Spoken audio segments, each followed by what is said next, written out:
సంబంధించి కానీ ఈ అంటే నాట్ అంటే నిర్వహణ ఏజెన్సీ ఏదైతే ఉందో దాన్ని పకడ్బందీగా మంచి వాళ్ళతో చేయటం, అదేవిధంగా ప్రోటోకాల్ సరిగా ఉండే విధంగా, భద్రతా ప్రమాణాలు పాటించే విధంగా రక్షణాత్మకంగా నీటిని నిర్వహించాల్సిన అవసరం అయితే దీనిలో కనిపిస్తా ఉంది.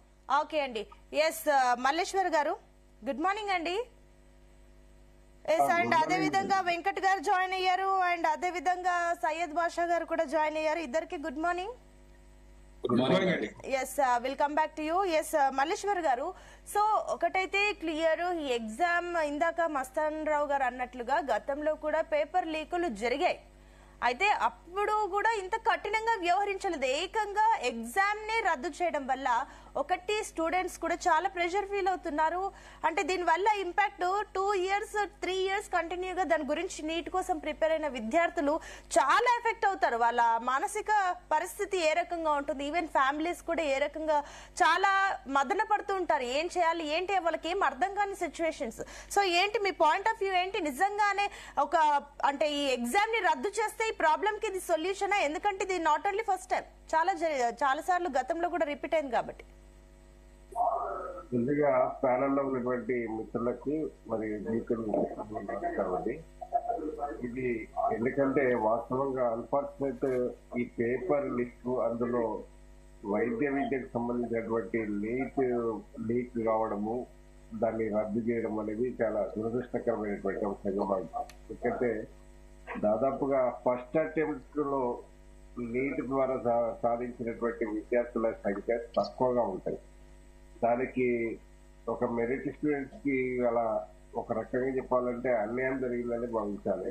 దాదాపుగా 2, 3, 4 అంటే ఒక లక్ష్యం కొరకు జరుగుతున్నటువంటి వాళ్ళు ఒక 4-5 సార్లు కూడా అటెంప్ట్ చేసి దాన్ని సాధించే దిశగా పోతున్నటువంటి క్రమంలో ఇవాళ అడ్డదారులతోటి ఒక లీకేజీ వ్యవస్థ అంటే లీక్ వీర్లను తోటి ఇవాళ పేపర్ కొనుగోలు చేసి ఇవాళ మొత్తం భ్రష్టు పట్టించినటువంటి పరిస్థితి మనకు చూస్తా ఉన్నాం. ఏదేమైనప్పటికీ కూడా 2024లో జరిగినటువంటి పరిస్థితి ఇంతకుముందు నీట్ విషయంలోనే కొంత తప్పిదాన్ని మరి ఎన్టీఏ సరిదిద్దే ప్రయత్నం చేస్తే ఇటువంటి సమస్య పునరావృతం అయ్యేది కాదు. ఎందుకంటే గతంలో కూడా 720కి 720 మంది మార్కులు 67 మందికి వచ్చినాయనే దాని మీద బలమైన ఆరోపణలు ఉన్నాయి. దానికి రకరకాల సంజాయిషీ ఇచ్చినా దాని మీద విపక్షాలు మొత్తుకున్నా కూడా దాని మీద కొంత కఠినమైనటువంటి వ్యవస్థ నడిపించినటువంటి పరిస్థితి లేదు. దాదాపుగా మరి ఈ లీకులు అనేది ఒక కేంద్ర ప్రభుత్వానికే కాదు, అన్ని రాష్ట్రాలలో కూడా వారు నిర్వహించినటువంటి 10th కావచ్చు, ఇంటర్ కావచ్చు, డిఫరెంట్ హైయర్ ఎడ్యుకేషన్ డిగ్రీ కావచ్చు, ఇటువంటి కొన్ని లీకులు జరుగుతున్నటువంటి సందర్భాలు చూసినాం. కానీ కట్టడి చేసేదంటే కొంత ప్రభుత్వాలు విఫలమైనవనే భావించాలి. ముఖ్యంగా మస్తాన్ సార్ చెప్పిన దాంట్లో కొంత నేను కూడా ఐక్యభవిస్తా. ఇప్పుడు ఏమైతుంది అంటే ఇప్పుడు ఒక నేరానికి పాల్పడ్డ వ్యక్తికి వారికి జీవితాంతం అంటే ఇప్పుడు డెఫినెట్ గా ఇది బయటకు వస్తుంది. నేను దొరికితే జీవిత కాలంలో నేను భార్య పిల్లలకు నోచుకోను అనే భయం గనుక సృష్టించే చట్టాలు కనుక వస్తే డెఫినెట్ గా ఇవి అటువంటి అక్రమాలకు అటెంప్ట్ చేయకుండా ఉంటారు. ఇప్పుడు ప్రధానంగా మన గతంలో కూడా చూసినాం, వాళ్ళ కోచింగ్ సెంటర్స్ కు పేరు రావడం కొరకు కోచింగ్ సెంటర్స్ వాళ్ళు కూడా ఇవి కొంత ఎంటర్టైన్ చేస్తున్నట్టు మనం గతంలో అనేక సందర్భాలు విన్నాం. ఎందుకంటే వాళ్ళ ఇన్స్టిట్యూషన్లకు పేరు రావాలనే దాని కొరకు మెరిట్ చూపెట్టుకోవడానికి, మెరిట్ ప్రచారం చేసుకొని డబ్బులు సంపాదించుకోవడానికి ప్రయత్నం చేస్తున్నారు అనేది మనం గతంలో చూస్తున్నాం. ఏదేమైనప్పటికీ కూడా ఇప్పుడు జరిగినటువంటి పరిస్థితి ఏదైతే ఉందో అది కొంత మెరిట్ స్టూడెంట్స్ కి అన్యాయం జరిగిందని భావించాలి. అది ఇప్పుడు ఎందుకంటే ఇప్పుడు నిన్న ఎగ్జామ్ పర్ఫామ్ చేసినంత ఈజీగా మళ్ళీ కండక్ట్ చేసే అవకాశం ఉండదు. ఎందుకంటే మానసికంగా ఆందోళన ఉంటుంది. తర్వాత వారికి ఈ ఒక అపనమ్మకం అంటే మనం ఎంత కష్టపడి చదివినా కూడా వాళ్ళకు ఇప్పుడు అక్రమార్కులకు ఇటువంటి దొడిదారి ప్రయత్నాలు జరుగుతూ ఉన్నాయి కదా అనే దాని మీద కొంత అపనమ్మకం కూడా ఉండడం జరుగుతూ ఉన్నది. కాబట్టి ఇది ఏది ఏమైనప్పటికీ కూడా నీట్ ఆఫ్లైన్ తో పాటు ఆఫ్లైన్ కాకుండా ఇలా మనము కాంపిటేటివ్ ఎగ్జామ్స్ లో మనము ఆన్లైన్ వ్యవస్థ కూడా వాడుకుంటా ఉన్నాం.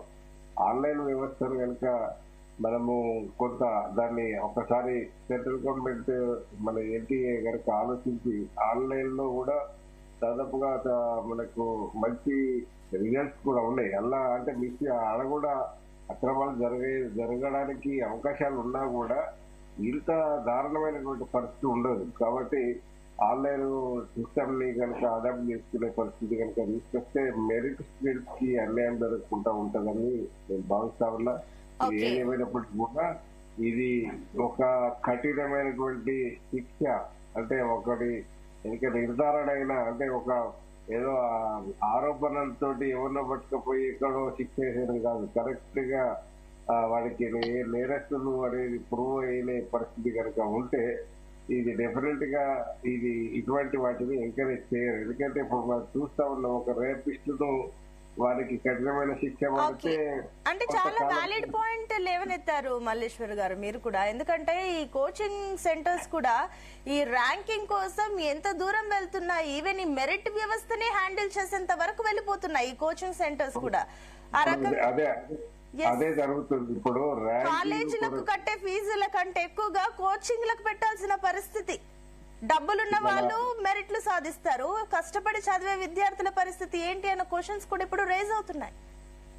ఈ రోజు జరుగుతున్నటువంటి పరిస్థితి అంతా కూడా ఈ కోచింగ్ సెంటర్ల ప్రభావంతో నడుస్తున్నటువంటి మన గతంలో కూడా లీక్ అయిన సందర్భాలలో కోచింగ్ సెంటర్ యజమానులే అక్యూజ్డ్ గా ఉన్నటువంటి పరిస్థితి కూడా మీ దృష్టికి తీసుకొస్తున్నాము. ఇటువంటి సందర్భాలలో ఈ సిస్టాన్ని మనము టోటల్ గా అవాయిడ్ చేసే విధంగా ఉండాలంటే ఒకటి కఠినమైన శిక్ష ఉండాలి, రెండవది వారికి అంటే ఆ తప్పుడు మార్గంలో పోతే వణుకు ఉండాలి, వాడికి వెన్నులో వణుకు పుట్టే విధంగా. అంటే అవసరం అనుకుంటే వాడి ఒక శిక్ష అంటే లైఫ్ లాంగ్ శిక్ష కాదు, అవసరం కూడా ఎన్కౌంటర్ చేసేంత పరిస్థితి కూడా చట్టాలు మళ్ళీ వస్తానండి మల్లేశ్వర్ గారు, మళ్ళీ వస్తాను.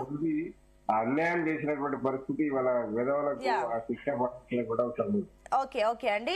Yes Gurunandam garu, good morning. Good morning madam, Soumya garu. So Sunitha అండి నా పేరు. Okay, no problem.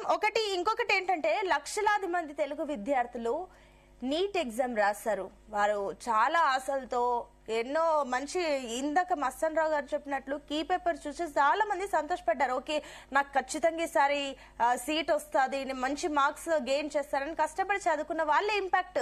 కష్టపడి చదువుకున్న వాళ్ళకి ఇప్పుడు ఈ పనిష్మెంటా ఏంటో అర్థం కావట్లేదు. సో ఏపీ గవర్నమెంట్ ఏ రకంగా రెస్పాండ్ అవుతుంది? నమస్కారం అమ్మ, ప్యానల్ లో ఉన్న వారందరూ కూడా.